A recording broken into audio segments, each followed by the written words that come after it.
If painting portraits still makes you feel stressed and insecure, this video is just for you. My name is Nick, this is my art channel, and I finally decided to record a masterclass on portrait painting.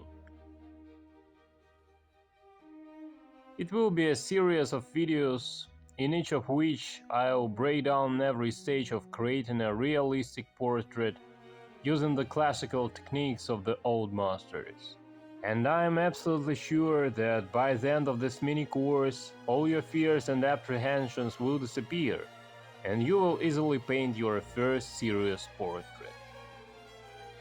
There will be no fancy editing, beautiful filming or high quality sound, just knowledge, useful information and nothing more. I won't even cut out any fragments so that you can observe the entire process with your own eyes. The process of creating a painting begins with making a high-quality drawing, which is then transferred to canvas. If your drawing skills are not good enough to copy the selected reference, feel free to simply transfer it using tracing paper.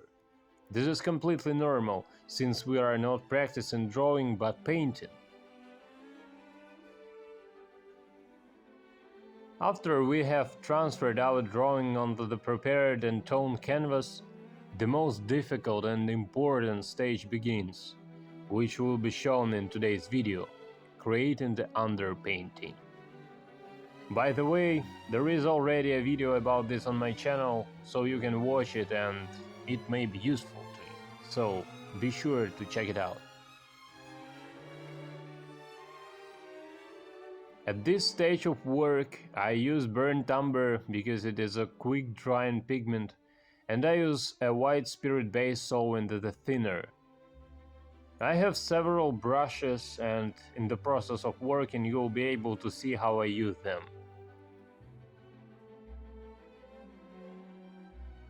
I apply paint to the shadow areas of the image as if sculpting the figure. I leave the light areas untouched, and in the next episode you will understand why.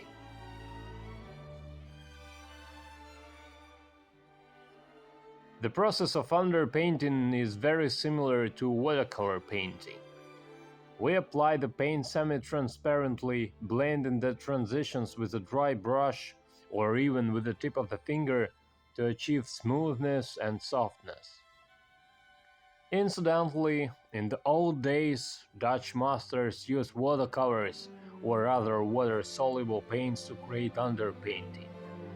Firstly, because they dry quickly. Secondly, because of the different binders in the underpainting, and in the next layer they do not react with each other and work on the next layer can begin almost immediately, which of course saves a lot of time. I would like to draw your attention to the fact that the creation of the underpainting must be approached very responsibly and carefully. Try to work with the utmost precision and accuracy, because this will greatly facilitate your work in the following stages. You can imagine that we are now making a tonal drawing. Imagine that we are not painting but drawing with a pencil or sanguine or any other graphic material. And this feeling will greatly help you to treat the underpainting more carefully. Ultimately, what we are doing now is creating a monochrome tonal image that is a drawing. Only we are using a brush instead of a pencil.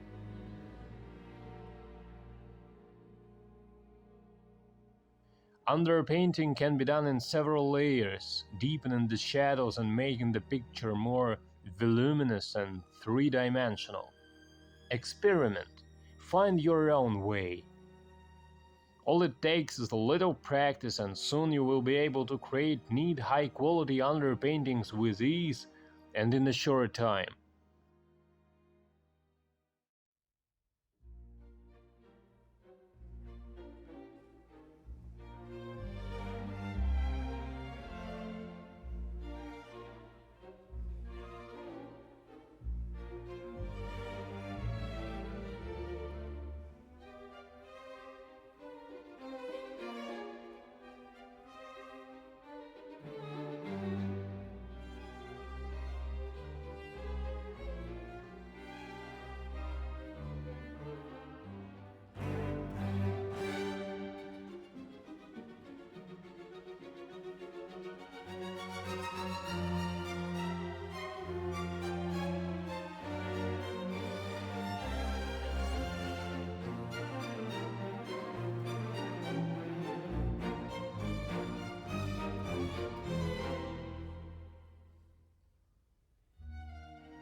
Well, our first stage is over and the underpainting is complete now.